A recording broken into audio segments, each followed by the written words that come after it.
Well, we're here on Urk, and I say on Urk because Urk used to be an island up to 1939. Then a big dike enclosed this, and it became part of the province. It's called now Flevoland, but it's a special town, special people. It's, as you see, it's well known for its fishing, and still that is part of the identity of an Urker, fishing. My book is called Blood Out of Stone. Where did I get the inspiration from? Well, that stone behind me. That's a stone here on Urk, which is very famous. The Ommelbommelstein, we call it. We have different names for it as well, but that's where we Urkers come from. So it's a quite significant stone. It inspired me, because what kind of blood can come out of stone? Why would it come out of stone? It's impossible. Still, this thriller, this exciting story, this page turner, and I hope many other descriptions are true, are inspired on that stone. The last piece of my story, all lines of my story come together at that stone.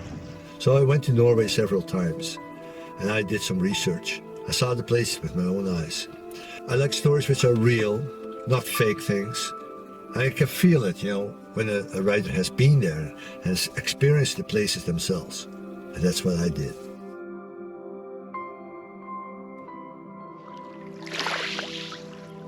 Lebensborn, spring of life, well of life.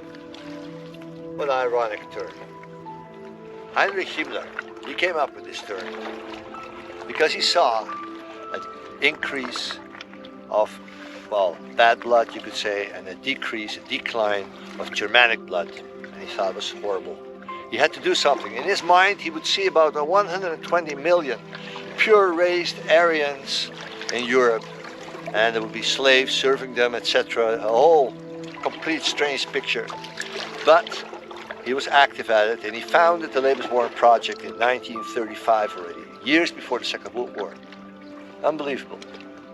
At the same time, the intermarriage between Jews and the other Germans, was forbidden.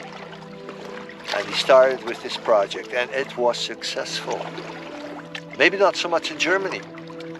There was a different accent. They robbed children later on during the Second World War. They robbed children out of Poland, Czechoslovakia, and all these countries, and they put them into homes. About 250,000. In Norway, it was different.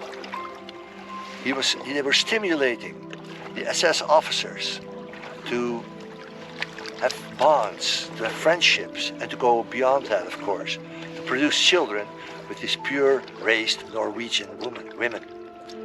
And they were very successful.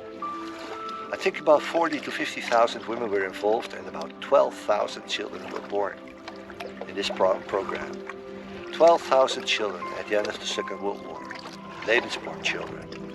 The future of the Germanic dream from Hitler and Heinrich Himmler. What happened? Hoedelwerk and all the other Lebensborn homes were designed to be pleasant places where women could live comfortably as they received prenatal care, delivered their babies, and recovered from labor. Because the program sought out women eager to avoid the public scandal of an unmarried pregnancy, the homes were prioritized anonymity and staff discretion. So they're quite often typically established on the grounds of a private county estate. The Lebensborn program also became involved in the kidnappings of thousands of foreign children. During the war, the SS sought out ethnic Germans living in foreign countries and repatriated them to the Third Reich. Thousands of children, mostly from Eastern and Southeastern Europe, were kidnapped because they had German ancestry, or simply the appropriate racial features. The Lebensborn program then helped place these children with German families. Adopting families believed that the children had been orphaned by the war. The mothers of the Lebensborn children, they were often depicted as prostitutes. They were seen as psychologically abnormal, as if they must have been insane to have a relationship with a German soldier. The idea was that their body belonged to the nation, and the nation had the right to punish them. Up to 50,000 women are thought to have been involved with German soldiers. while 10,000 to about 12,000 are thought to have been born of such unions. Well, things got grim for these women who had slept with the German soldiers during the occupation. They were viewed as traitorous whores, as horizontal collaborators. Many were subjected to indignities ranging from beatings to getting their heads shaved in public or worse, and ostracized. Thousands were sent to Norwegian prison camps while they toiled there as virtual slaves. Children were not guilty of anything, of course. And how come they were so abused? What all happened to them? Maybe it had to do with Norway's wartime government, that its leader was Vidkun Quisling, a name that became synonymous with treason and collaboration. Quisling and his fellow collaborators were not only complicit in this whole plan of Lebensborn, but were eager enablers of their German master's effort to breed with blonde and blue-eyed Norwegian women. How did they look at them, the Norwegian government and many other Norwegians? Well, I think they deemed them very dangerous because of their Nazi genes. It was feared that they might form a fascist fifth column and produce future Quislings. So the government was actually desperate to get rid of this problem. They attempted to send these children as far away as possible to Australia and Brazil. Sweden took in hundreds, and hundreds more were sent back to Germany. It revolves around a gruesome find. 3 stuffed bodies are found in the bunker. This atrocity is the work of the main character, Wolfsangel. The purpose of his act is to make the Norwegian people judge on a criminal matter from the past.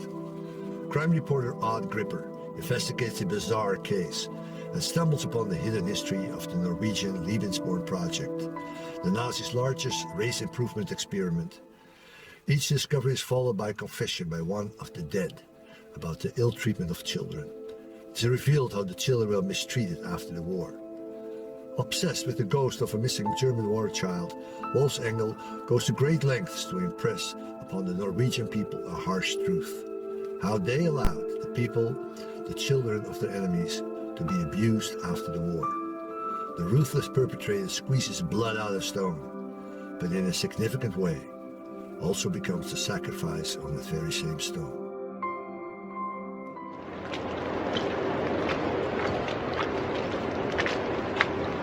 Blood out of stone, a thriller, written for suspense, for anxiety. I hope it's going to excite you, because this story is very genuine. All the facts are real. It even takes place right in this harbor, right here. One sloop lies. The sloop was used by Wolfsangel and his brother at the end of the story. I'm not going to tell you what it's all about. You have to read